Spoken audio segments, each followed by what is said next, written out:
Next exercise here is going to be called the dead bug exercise. It's really, really good at engaging our core while we're moving our limbs. That way we can train our body to stabilize here while our limbs are moving. Hi everyone, this is Dr. Nathan Sumeno coming at you from the Southern California University Health Sciences. I'm one of the full-time faculty members on campus. This is a great exercise to engage our core and teach our body how to move our limbs at the same time.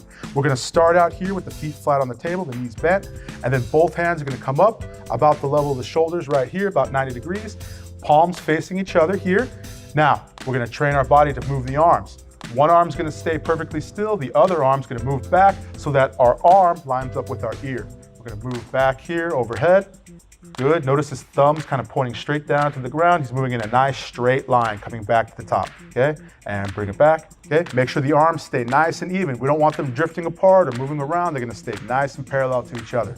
Let's get the legs involved here. We're going to start with a very simple movement. All I want him to do is keep this knee bent, and we're going to actually start here at about 90 degrees at the knee. Keep that 90-degree angle at the knee, and I want you to bring this knee up right about to where my arm is here, about 90 degrees of hip flexion. So we have this sort of 90-degree angle here at the knee and the hip. And if we're really advanced, we can alternate the arms. So I want you to tap this heel down to the floor, bring this arm back overhead. Good. Now bring him back to the top. Excellent. This heel down, this arm up to the head.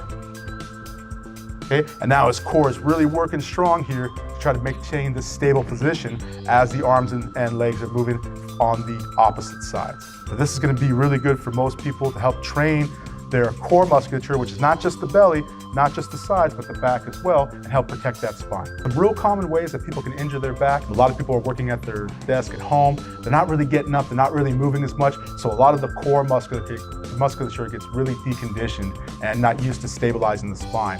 So something as simple as, bending over to pick up a lightweight object. When you're bending at your back, you're not really bending at the knees. Real easy to strain some of the tissues around the back and cause an injury that way.